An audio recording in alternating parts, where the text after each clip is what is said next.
নমস্কাৰ বন্ধুসকল, আজি আমি অসমীয়া সাধাৰণ জ্ঞানৰ আন এটা ভিডিঅ' লৈ আহিছোঁ। ব্লগ আৰম্ভ কৰোঁ। প্ৰথম কুৱেশ্যনটো হৈছে, অসমৰ আটাইতকৈ ওখ পাহাৰটোৰ নাম কি? অপশ্যন এ নীলাচল পাহাৰ, অপশ্যন বি সূৰ্য পাহাৰ, অপশ্যন চি বৰাইল পাহাৰ, অপশ্যন ডি ওপৰৰ এটাও নহয়। ইয়াৰ শুদ্ধ উত্তৰটো হৈছে অপশ্যন চি বৰাইল পাহাৰ। পৰৱৰ্তী প্ৰশ্নটো হৈছে, জ্ঞানপীঠ বঁটা বিজয়ী অসমৰ প্ৰথম গ্ৰন্থখনৰ নাম কি? জ্ঞানপীঠ বঁটা বিজয়ী প্ৰথম অসমীয়া গ্ৰন্থখনৰ নাম কি?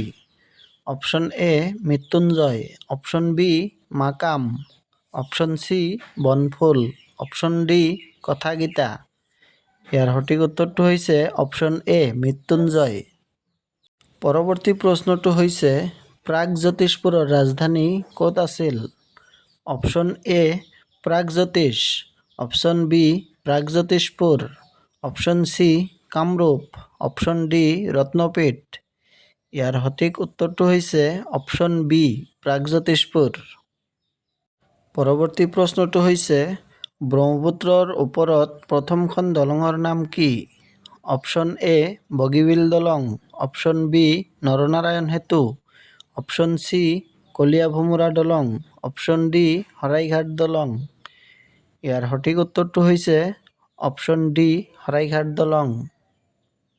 পৰৱৰ্তী প্ৰশ্নটো হৈছে, অসমৰ চাহ কোম্পানী কেতিয়া প্ৰতিষ্ঠা হৈছিল? অপশ্যন এ 1935 চন, অপশ্যন বি 1839 চন, অপশ্যন চি 1940 চন, অপশ্যন ডি 1938 চন। ইয়াৰ শুদ্ধ উত্তৰটো হৈছে অপশ্যন বি 1839 চন। পৰৱৰ্তী প্ৰশ্ন, কলিকতা বিশ্ববিদ্যালয়ত কেতিয়া অসমীয়া বিভাগ স্থাপন কৰা হৈছিল?